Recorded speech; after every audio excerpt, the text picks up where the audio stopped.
Welcome back, everyone.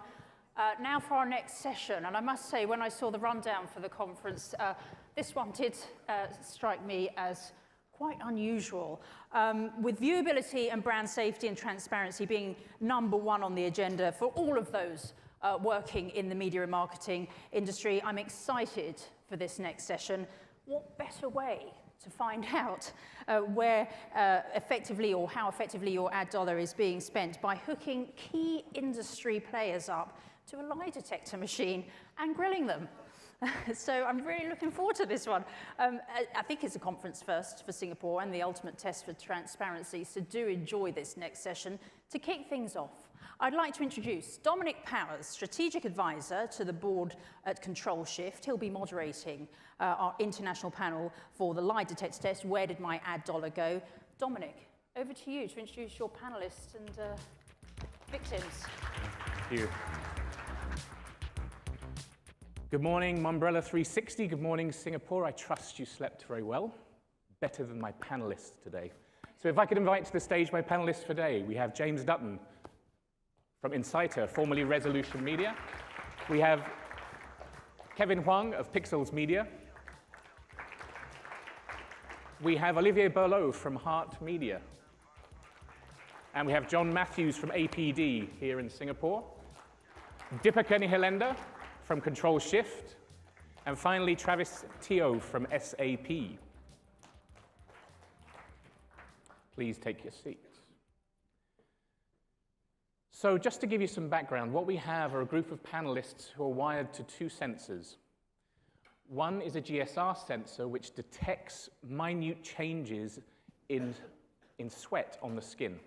And the other is a heart rate sensor.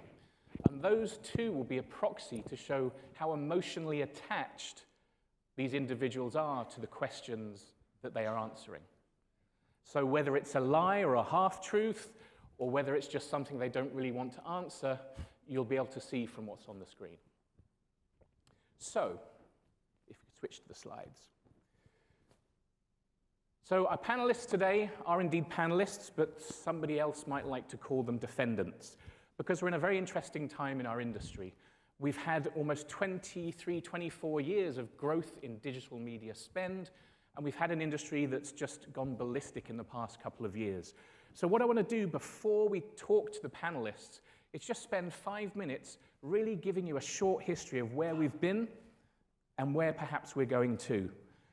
So our industry, as it stands, was founded on October 27th, 1994.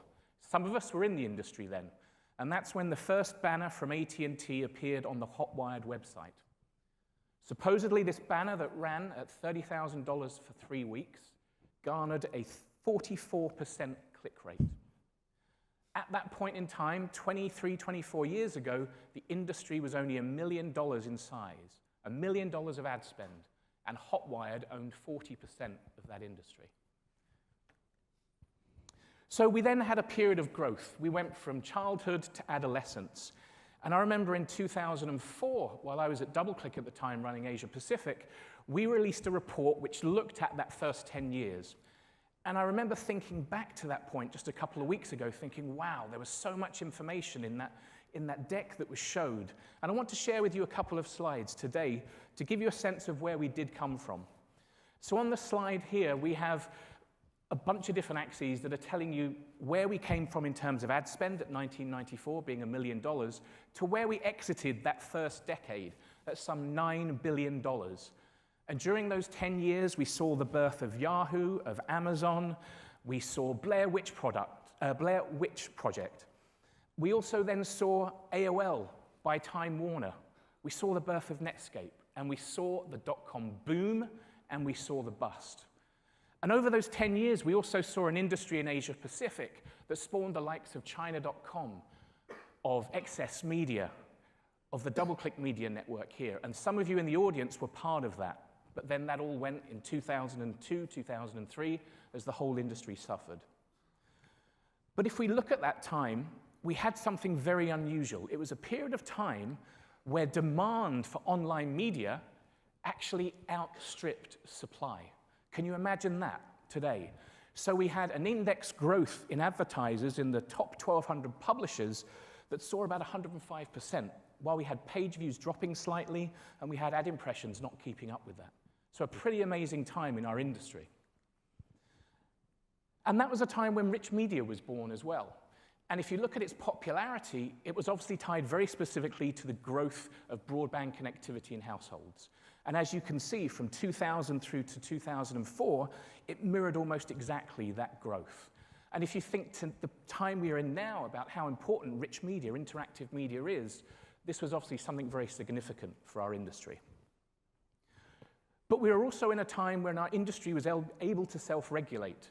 And the IAB was key in helping us to reduce the clutter that had become so prevalent within the industry and in the media that we were serving. And if you look here, over that period of 2003 to 2004, we had tremendous growth in the use of leaderboards, of rectangles, of wide skyscrapers. But our self-regulation also saw the drop of full banners of non-standard ads, and we started to self-regulate as an industry. Now, what an interesting concept that is, if we could self-regulate today. And that's something I want to probe later on. So then after 2004, we grew from a spotty teen through a period where we were really creating a new market where there were no rules into a market where we had to be a responsible adult of sorts. And so we were then in a period of time where obviously mobile became prevalent wherever we went around the globe. From a period of 2005 to 2015, we saw mobile grow at about 100% compound annual growth rate. At the same period, we saw the overall ad industry, digital industry, only grow by about 17%. So some pretty impressive numbers there.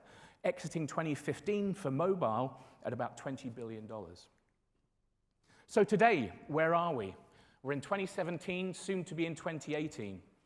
We're in an industry that's amazingly creative, that's amazingly mobile, that's amazingly interactive.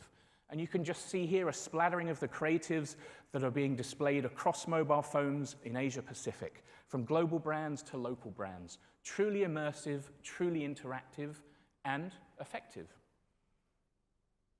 But what the hell went wrong?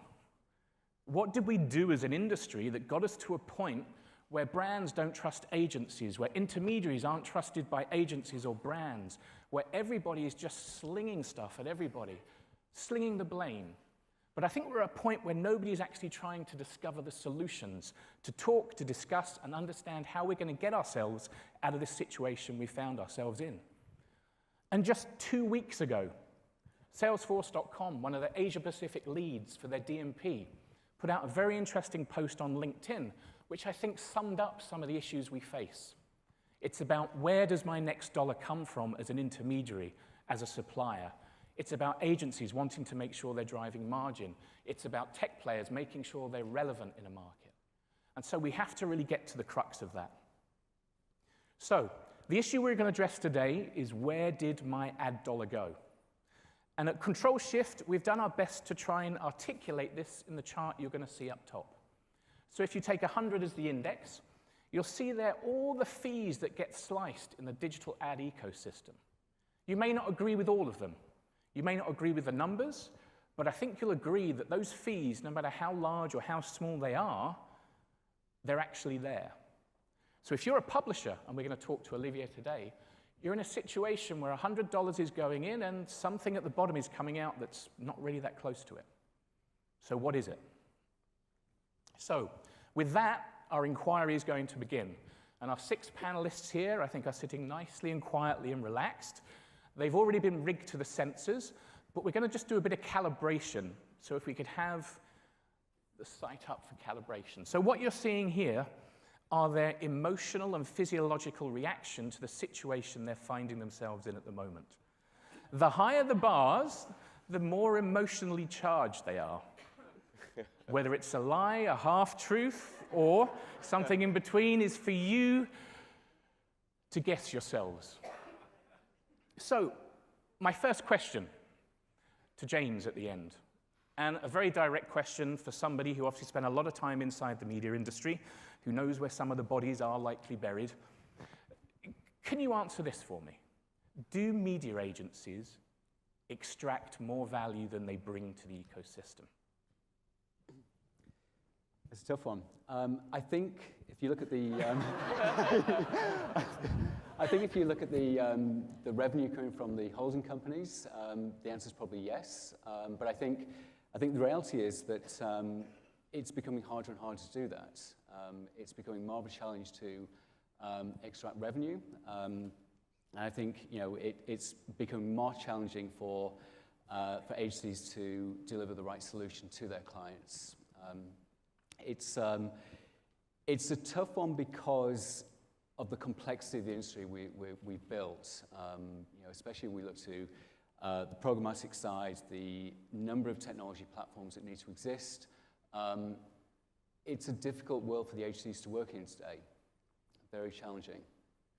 And so, Jonathan, from an APD point of view, what's your take? So, I mean, I think to reiterate James's point, absolutely agencies could and should add value. I think it's just how, as a brand, you extract that value. With the rise of programmatic, the big multinationals have certainly got the ability to start taking those buys in-house, and I think strategically for them to have control of that data and have control over the way things are bought, it makes sense, but that's only a small handful of clients. The vast majority of other clients across the region really do need agencies because they don't have that size, they don't have that scale, so it's how they work with those agencies. And I think it really comes down to two things, and it's one, it's fairly remunerating the agencies because obviously there's a fair amount of work that needs to go in. And secondly, treating your agency as a partner. I see too many, been involved in too many relationships when you're really just sat there and you're treated as a supplier or a vendor. I think, agencies over time, they give you access to a huge amount of resource at scale, to expertise and to IP. And I think it really is how, as a brand, and it's not just about the brands, but it's how you extract that value from the agencies themselves.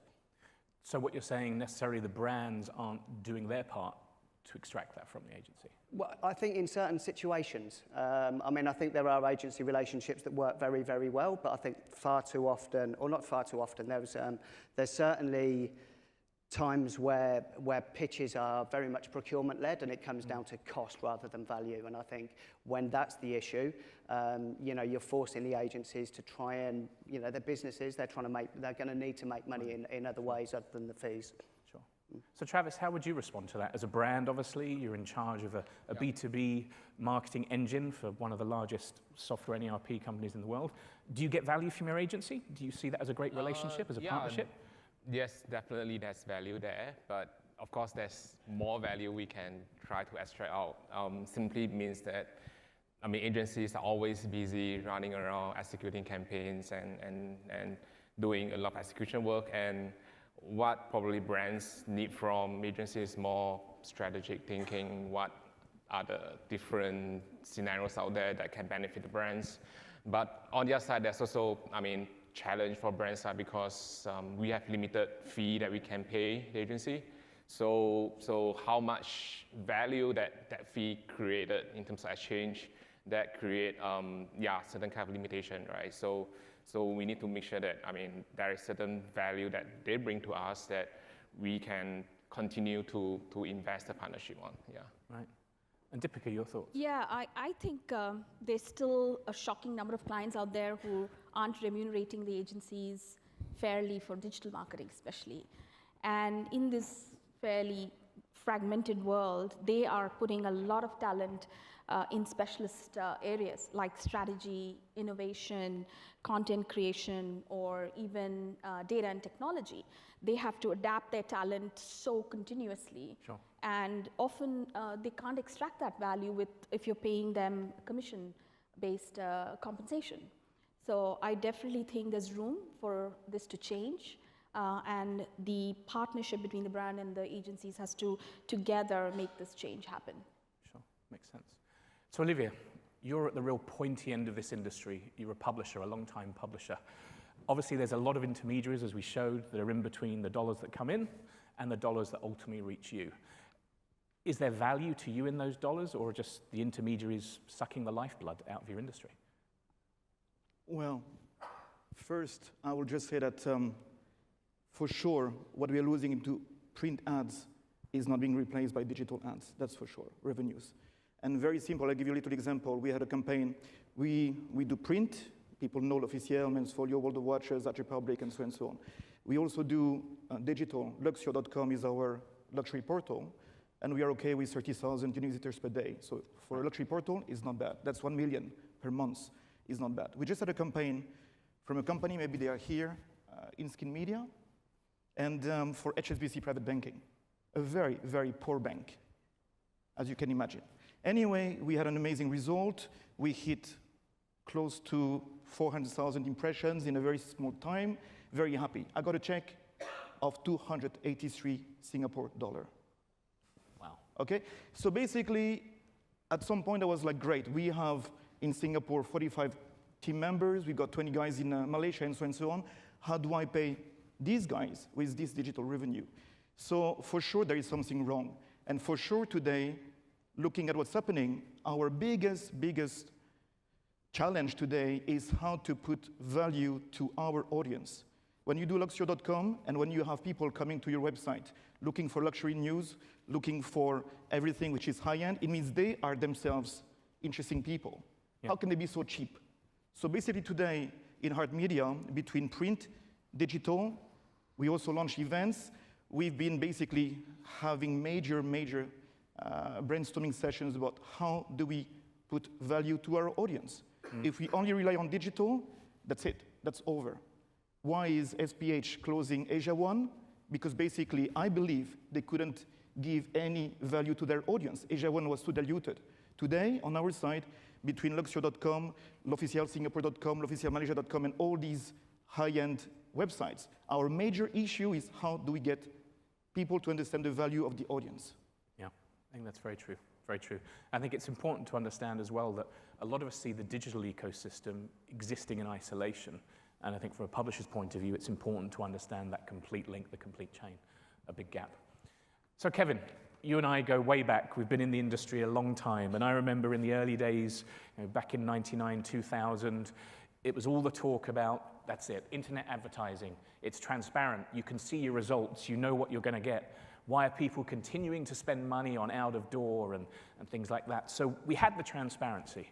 And we're at a point now where the buzzword is transparency. Where is it? What went wrong from your perspective? So let's just break down the transparency debate into two parts. So the fact that you talk about digital being very transparent, being very accountable, being able to reach the right person at the right time, at the right place, holds even more true than 10 years ago. I mean, imagine the kind of targeting that you can do on social media, reaching people who precisely are into certain things or have a specific concern and stuff like that. So that part of the business and that promise is even greater today. And about 2 weeks ago, I was watching an interview on CBS, I think it was 60 Minutes, and it was on the Trump campaign. And they interviewed the digital director. Liar. I can't remember what his name was, but you can look it up. And how they used social and digital advertising, and he helped the man get the job. He got the job done. So that part of it is very relevant and it's true. I think the transparency debate that you're talking about today is around the supply chain and what's happening over there. Let's face it, I think personally that the industry is just way too complex. There are way too many players out there. There's way too many layers of everything that needs to go through, and at every single layer, there is an issue. And so we add in more solutions to combat those layers, or quote unquote, I call it buy more insurance. So for example, with ad verification, that is a result of having click fraud and bots and all that kind of stuff. Now, if that never existed in the world, then the ad verification services wouldn't be needed. So I think that the truth is the transparency debate on the supply side, or even on the sell side, that is a result of just the complexity. And I think at some point in time, that complexity needs to be broken down and needs to be made simpler. If you compare that to a television buy, if you compare that to a print buy, That doesn't exist. That, you know, the 20 layers that you need to go through to buy an ad, that doesn't happen in digital. That doesn't happen in print. It only happens in our world. Granted, it's a new industry. It's 20, 25 years old. It's starting to mature. But you know, it needs to be, my advice is I think that it just needs to be simpler, because at every stage, there's just way too many players. It's confusing for buyers, it's confusing for sellers, and ultimately it's confusing for the board of directors of a company that's responsible for the millions and billions of dollars that's being spent. True. So let's switch focus a little bit, and let's talk about the big white elephant in the room, and they may or may not be here, so apologies. Let's talk GooFace, okay? GooFace are extracting 80% of the media dollars that go into the digital market. That is an extraordinary number, and you have brands pumping their data, pumping their insights into the Google platform. You have brands spending on Facebook because they see it a cheap way to get likes, to get hearts. How did brands come to that? Yeah, I think the first thing is Google, Facebook do work. I think that's the basic we measure based on performance, right? So we kind of evaluate different channels, tactics, and look at the KPIs we want to achieve. And we did tests, and found out that really search, we drive quite a good ROI. We run Facebook lead gen ad, it works, drive down the cost per acquisition. And if in the ad tech industry, the players like in the DSP world, they can support that kind of same ROI, definitely we'll shift the budget towards that. And if you look at Facebook, right, it's just the start of search like many years ago. The clicks is cheap, the cost is cheap, but as more brands come in, the price will go up. So there'll be a day whereby I probably can't afford Facebook, I need to shift to other players. But right now, I feel that it's just, at the end of the day, it's really about the performance that matters for us, yeah. And so in terms of that performance, you're obviously very B2B, and so you're getting great responses from Facebook for SAP and what you're selling. Yeah, that is kind of interesting observation that we had. We ran the pilot across some of the Asia markets earlier this year, and we see that, because SAP is focusing now a lot on the SME space, and of course we tweak the messaging to more consumers about how to be digital transformation in the new workplace and things like that. So that get a good responses. So Facebook is kind of interesting for us. Of course, we still do the regular stuff with LinkedIn, with the standard publishers that we have, but it's just some budget is starting to shift, yeah. And so when do you think budgets will start to shift? When do you think that lifespan of Facebook for you is going to come to an end? Is that something you're planning for, and you're looking at other channels and ways to optimize across those channels? I think I don't know, it's just we keep on spend to a limit that it just doesn't give us the good returns. Right now, I think it still does. So probably 2 years time frame. So for example, search that we run, right, year on year, the cost per click go up, and a click on, for example, HR solution in Australia probably costs like $30 per click, right? So that's basically, we can't really afford that 100% share of voice. So that is the day. That day probably Facebook will be there, but probably not within the next 2 years. Yeah. So Olivier, back to you as a publisher. And I think we're going to also look at this from a band's point of view later as well. Obviously, as you said, you made 238 Sing dollars from a really kind of high-profile campaign. And yep, you've raised your hand and said, I can't feed my staff on that. So we have an industry that's 23 years old. This has been perhaps coming for a long time. Why is it that the publishing industry as a whole has let itself become the victims ultimately? Why has SPH had to have done what it did? Did it not have the foresight before? Say, okay, enough's enough, we've got to stop. So why is the publishing industry now the victim? I'm sorry, why have you let yourself become the victim of this ecosystem? You know, funny enough, we talk about transparency, and Facebook 2 days ago announced that 207 million accounts were fake or duplicated. Was it a scandal? It was not. So I was like, if any of us have this kind of a big lie, that 207 million accounts are fake, it's a big scandal. With them, it's not. So for us as publishers, when you invited me, I was like, well, we are niche media, but actually even today, SPH and Hearst or Condé Nast, we are actually all niche media versus these guys. So I was like, yes, we are niche media, and yes, we have kind of lost. We have lost the battle against Facebook, we have lost the battle against Google. Today, they are so huge that for us, it's just impossible to compete. So we have some people smart enough, like in London, Avas, advertising agency, said, enough of Google. We place our clients' money in Google, and we face Daesh beheading people. What is that?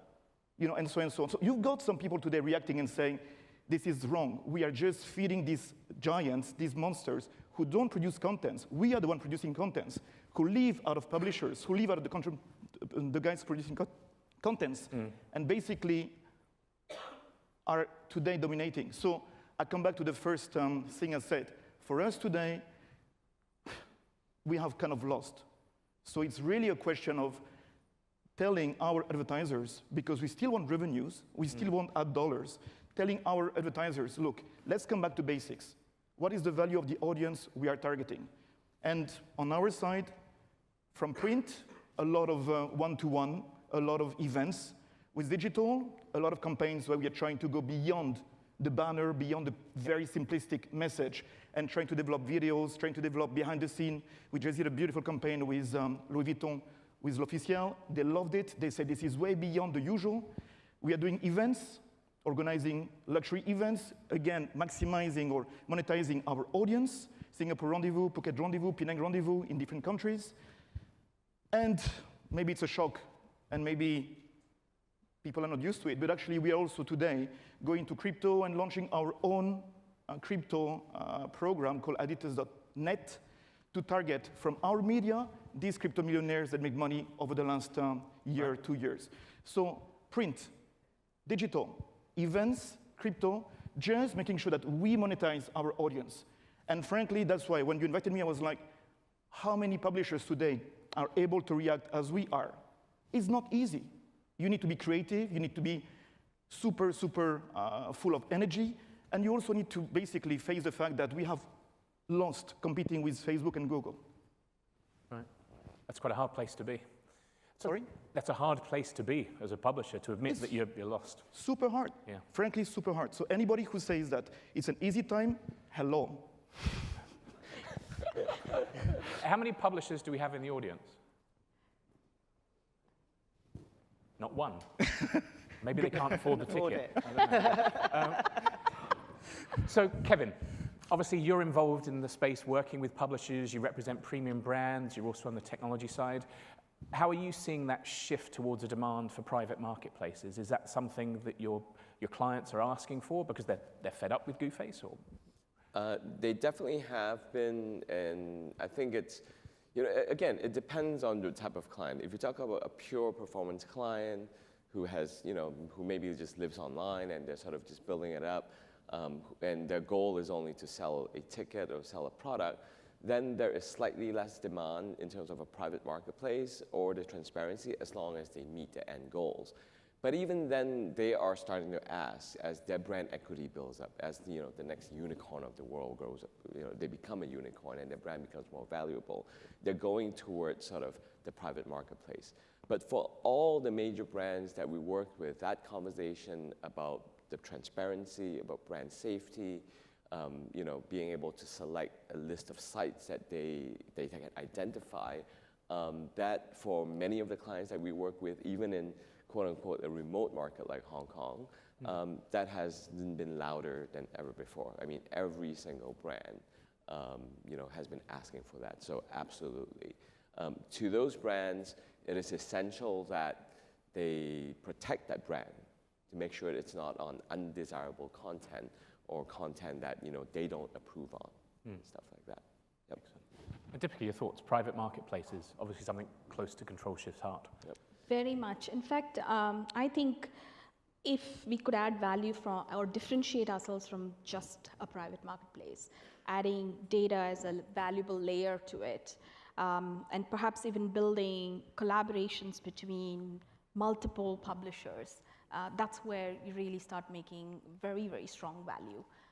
And for the publisher, it's a great thing because you help them improve their yield.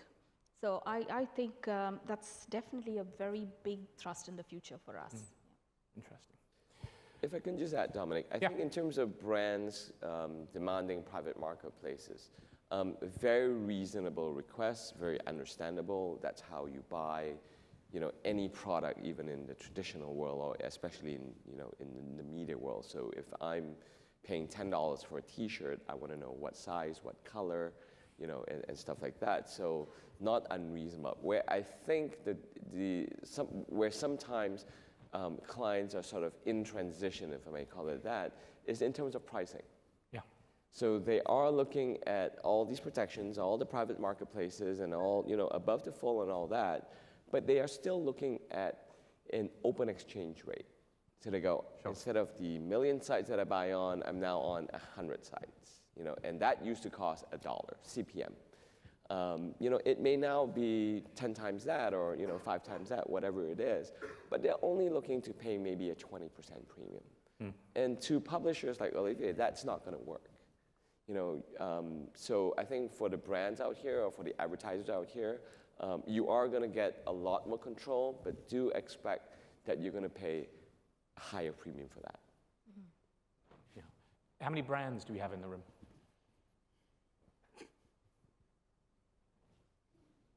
Four or five. Keep your hand up if you're willing to pay a premium for premium inventory. There she goes. Okay. I hope it's not a lie, because I like what Kevin is saying. So basically, truly, indeed, if there is more education within the agencies, if it's not the message, oh, use Facebook or Google, it's so easy. If we go beyond that, and there is more education about indeed what is an audience, and basically an audience of mass people for MCG or an audience of luxury people is a different audience. One is rather easy to reach, mass. One is way more difficult to reach, and that is investment, contents, and so on and so on. If there is more education, we will start talking again to agencies. Today, when we have requests for campaigns at this kind of cheap rates, I'm like, forget it. We don't even talk to these people anymore. The HSBC private banking campaign with 283 Singapore dollar, forget it. That's not even paying our coffee. So, I'm just saying, at some point, the industry has really, as Kevin was saying, to educate the brands. Guys, this is not all equal.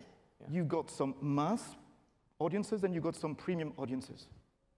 So we'll come back to Travis in a second. So James, obviously you've stepped out of the agency world. You're now very much that interface between brands and the agencies. Whose role is it ultimately to educate? Education, yeah, definitely a big problem. I think going back to our early DoubleClick days, I've spent the last 15 years basically on the road educating brands and agency teams on varying levels of the changes going through the industry. I think in the early 2000s, most of that education was around very simple metrics. I remember in 2003 explaining what a click-through rate was and the significance of that as a metric, even though we could do much more beyond that. I think at this stage, Travis and I were talking about this earlier, the gap we're seeing between the technology and the knowledge of the experts running the platforms is growing month by month, year by year. And I think one of the challenges we get when we look at that is, as the technology increases in capability, are the teams executing these platforms able to use the platform to its fullest extent? And I talk about this as the Microsoft Word problem. I'm sure most of you have Microsoft Word installed in your work laptops, but you probably use 5% of its features. So the same question comes with, if your agency is running a DSP, are they maximizing the value that's coming from that platform? Are they maximizing the capabilities of the partners that they're working with? So making sure that those gaps are decreased is going to make sure that, I think to Kevin's point, the complexity of the industry needs to be simplified. I think the way that we're seeing new technologies being built because of a problem in the industry is tantamount to saying, if we don't solve the underlying problems, how much more technology are we going to have to add to that stack in order to get to a situation where brands are getting value from the supply chain? Absolutely. And so I think you're all kind of calm enough, you're leveled out at the moment, so I'm going to ask a really pointed question. So with that as a response that you just gave, obviously there's complexity and agencies are running this for brands. How much of what's being delivered by agencies at the moment is real versus smoke and mirrors? Are there really things there that can get the results agencies want? And I was talking to actually a lot of people yesterday in the networking session, and agencies will remain nameless, but they were saying we're not able to get what we want from the existing organizations, the existing stacks. So is that a reality or is it part education? And maybe, John? I was going to say my rate went up immediately there, but I seem to have calmed down.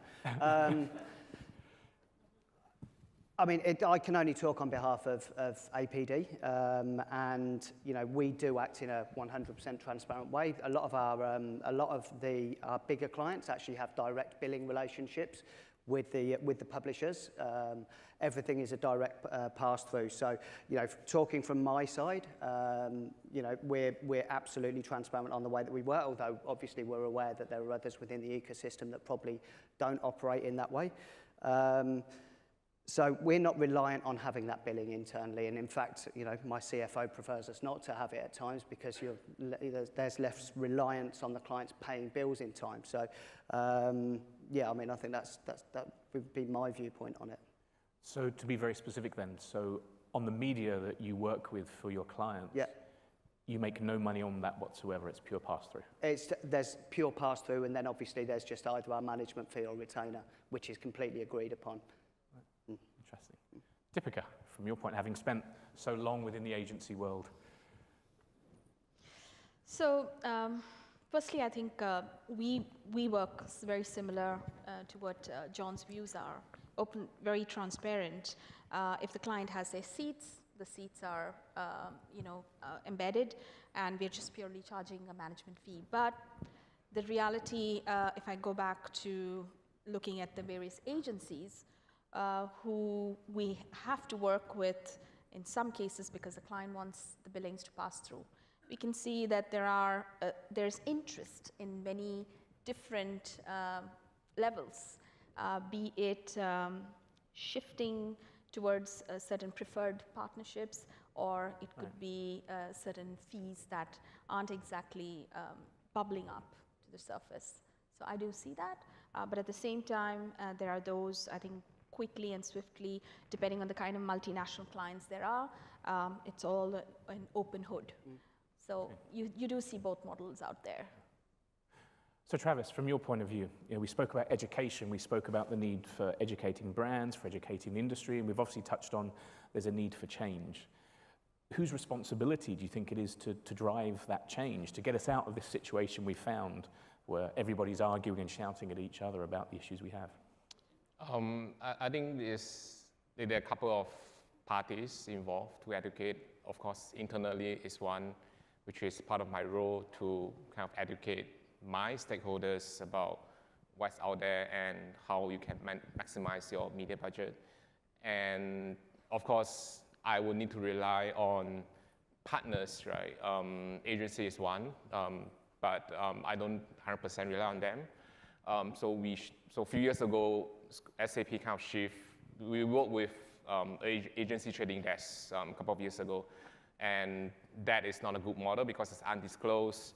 It's kind of double dip from an agency standpoint, and we kind of shift it to an independent DSP or a managed service model, and that kind of gives us that disclosed fee, and at the same time we get a view from their perspective as well.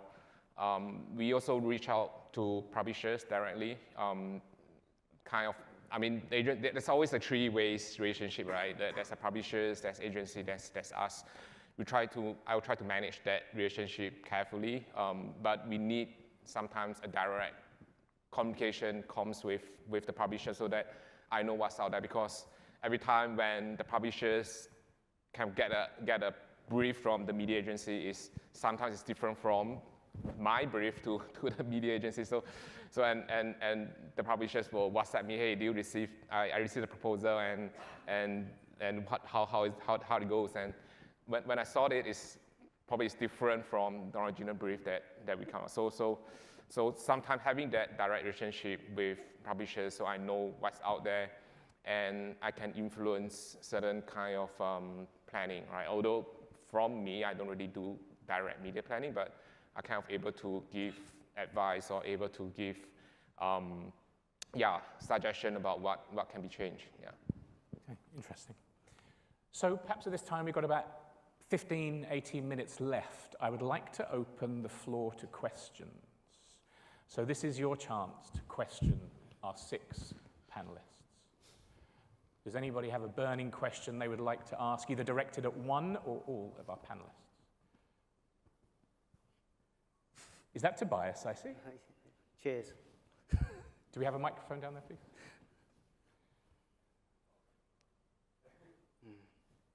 If you could just identify yourself for everybody, that would be Hi great. guys, Tobias from APD, also the chairman of the IAB here in Singapore.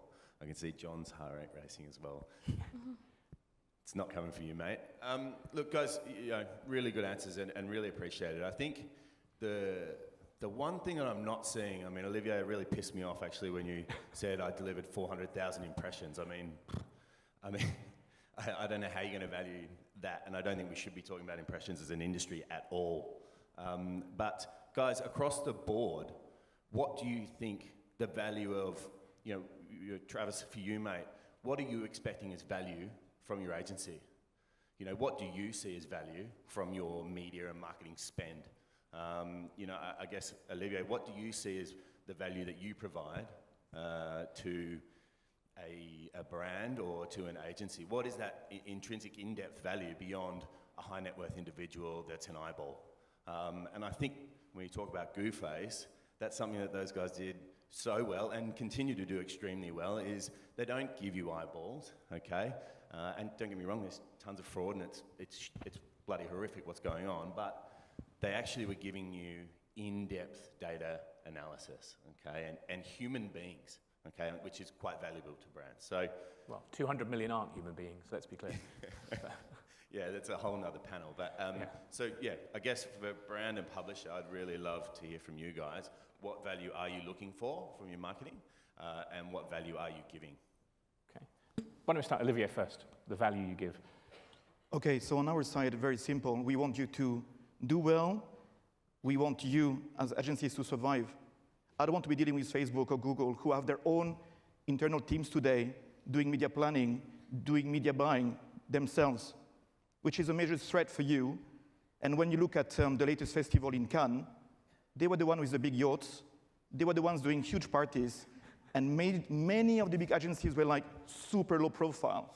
The risk is there, and this is major. I don't want to be dealing with them. I really respect agencies. We respect agencies. Indeed, in our reporting every day, we have client, brand, agency. And what we want from you is indeed education. What we want from you is indeed not going the easy way. Oh, you know what?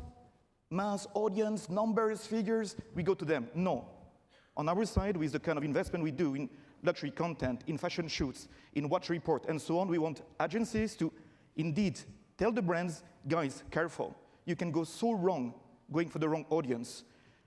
Going beyond the banners, going beyond the impressions, I totally agree with you. That's why today, when we have so many of these little companies, hey guys, you know what, we got this campaign.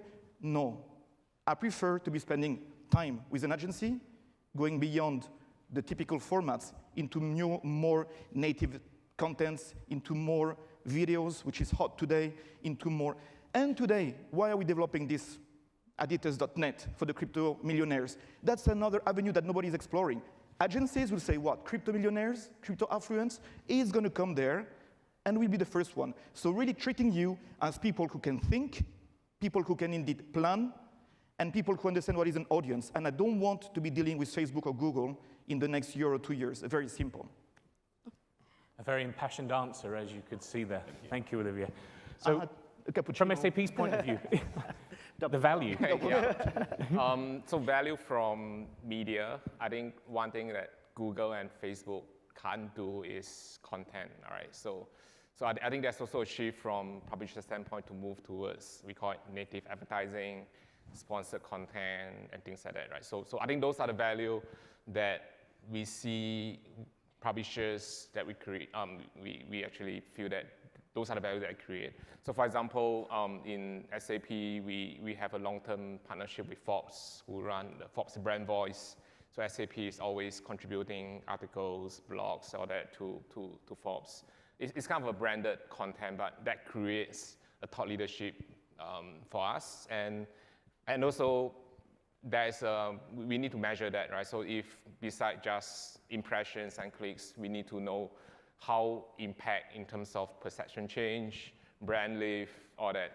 Just simply by impressions and things, it doesn't really work nowadays. So that's one.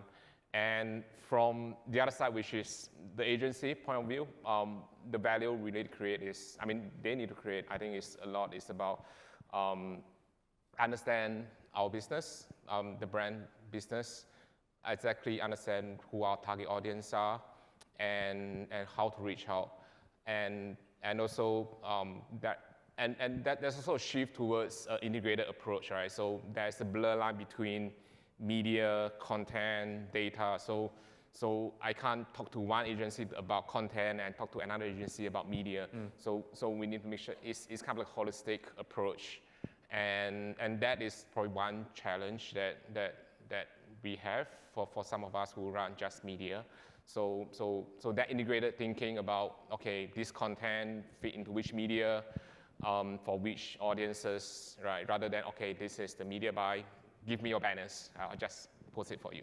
That is probably something, that is probably something we want to avoid, yeah. Yeah, absolutely. So do we have any more questions from the audience? Shahar, can we have a microphone down here, please? And if you'd identify yourself, please, that'd be great. I'm Shahar from Control Shift, if I may. Questions to Travis, just to expand on your point where you mentioned earlier that Google, Facebook, for SAP, Google, Facebook does work well, it performs well, therefore your investments are still there. Two-part question. First part is, what's the basis of the measurement?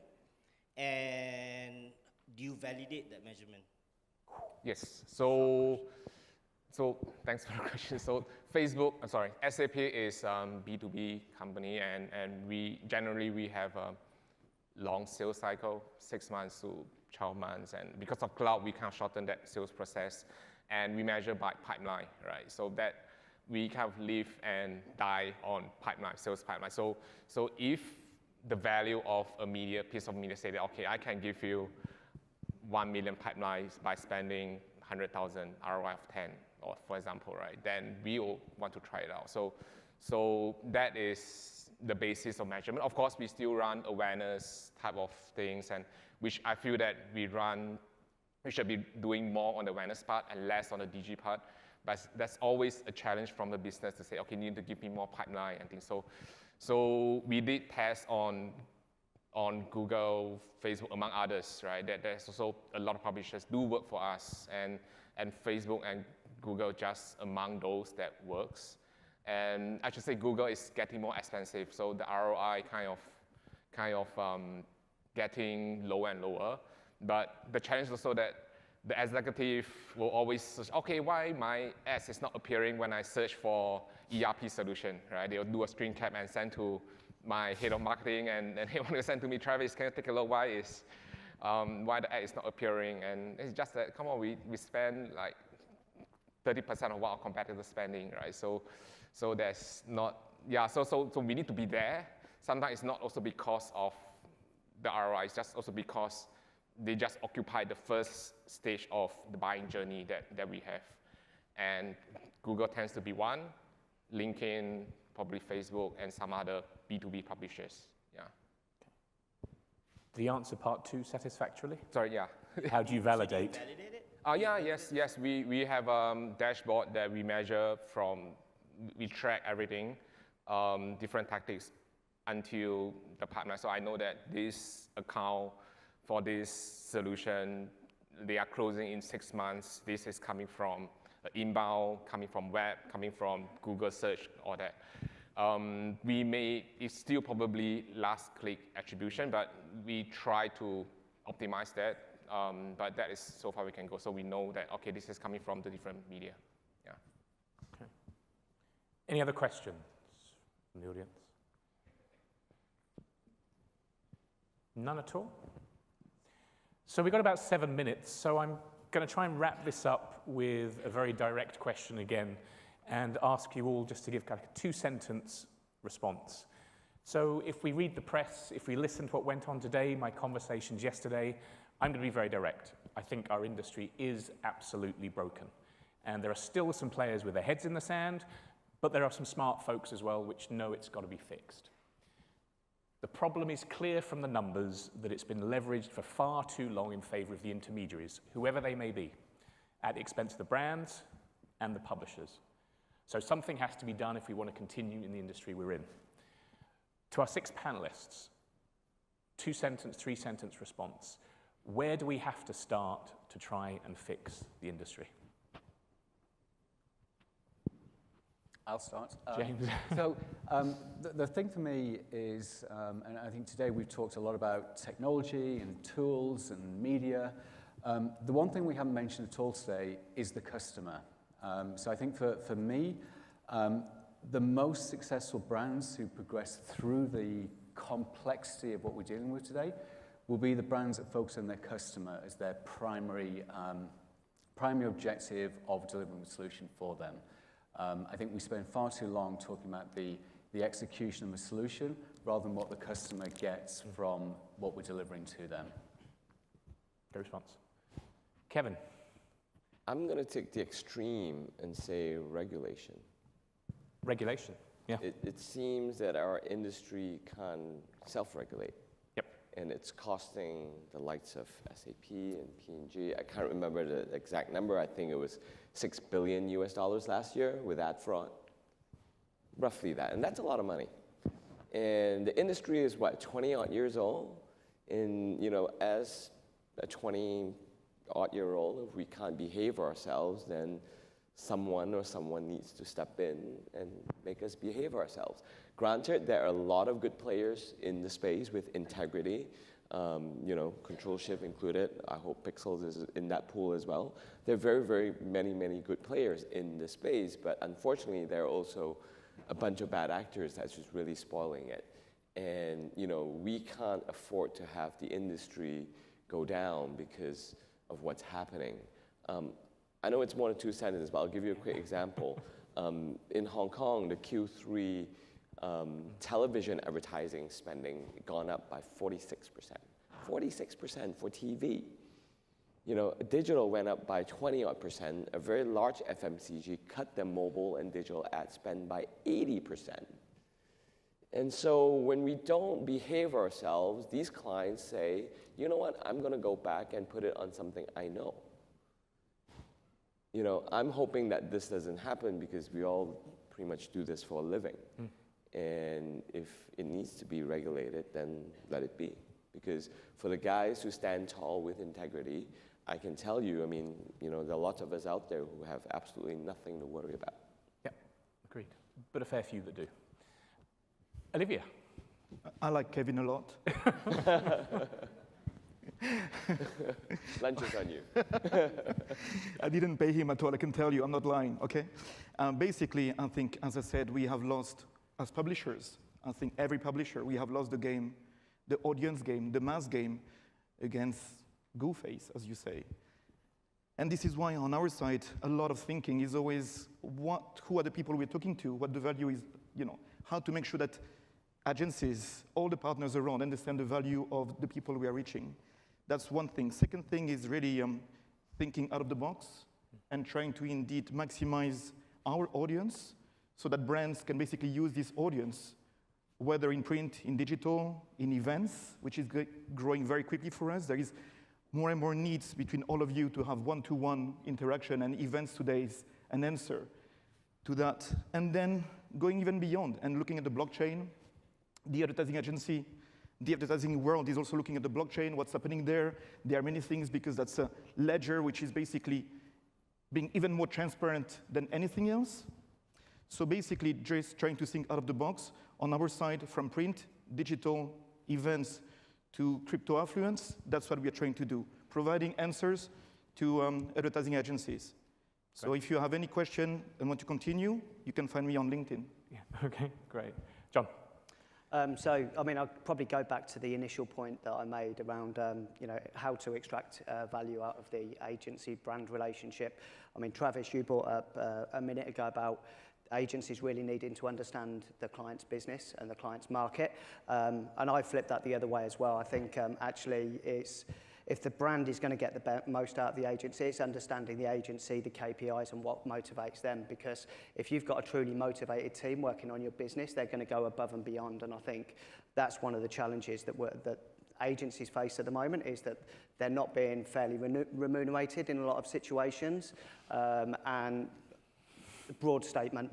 But I think, yeah, if you can actually truly understand the motivation behind the agency and vice versa. I mean, from my perspective, when we engage with a new client, I want to know what the KPIs are with the client. And my job is to make the client look like a rock star. And I think, you know, vice versa. That should, yeah. Great. Deepika. So this word was mentioned a lot by everybody at the panel. I think we all need to start with the audience. It's critical that we sharpen our axe and acquire the right audiences. And the second thing I think we need to start with is empower the marketers out there. Empower them and help them gain back control, because it is highly fragmented, and we need to give them something to defrag, almost like how we defrag our laptops once in a while, right? Give them an application, and that's exactly what we've done. We've built a software application that gives them a very simple, effective, and transparent solution, and helps them gain back control. And I think all the broken system that you're talking about can only be fixed if we help the marketers get back in that position of understanding where is the media being spent, how is it being spent, and where is the money going, and pushing more towards where the content is, which is the most valuable asset. True. Travis, Yeah. a last word. Yeah, so I mean, my view is don't fix the industry, because I don't think the industry can be fixed or regulated. I think this topic, I think we have been talking about for like 3-4 years, right? I remember like 2-3 years ago, we were talking about transparency, and now we are sitting here, we are talking the same challenge.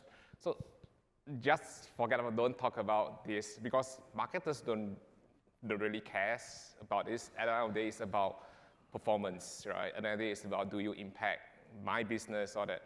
Focus on that. Yeah, leave the rest to just, yeah, if it's 40% give to the ad tech, you have to live with it.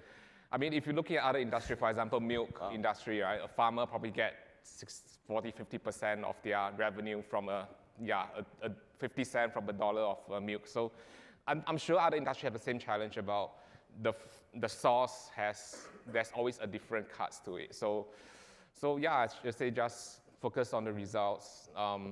That should, improve. Yeah. I think you need to get yourself some bodyguards outside, because with 40% of the budget to the ad tech firms, you're going to be swamped.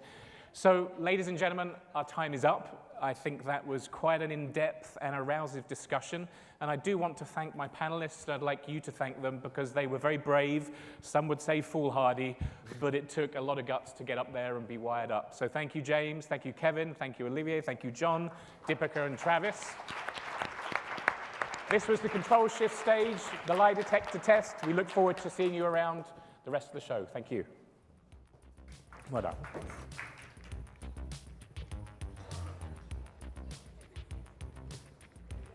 Well, ladies and gentlemen, that was very impressive and informative, and very brave panelists indeed. Well done. Now, this room will be splitting into two after the morning tea to form the Asia stage and the Virtuoso stage. The Control Shift Trust and the IPG Media Brands Digital Futures stages can be found the other side of the exhibition hall. Do ask if you need help and direction as a member of staff. Now, the Asia stage is kicking off with the golden rules of marketing in China, tapping into the white space with Tom Doctoroff, senior partner at global brand consultancy Profit, Our Virtuoso stage will feature an international speaker panel discussing client agency behavior, what's acceptable and what's not. At the Control Shift Trust stage, you will find the session with Nicola Rastrick, Who Do They Trust? How is technology impacting who and what consumers trust in today's cynical world? Meanwhile, the IPG Media Brands Digital Future stage delves into how VR and other technologies will apply to marketing. Finally, the Masterclass Theatre, How to Shift Perception to Create New Marketing Opportunities.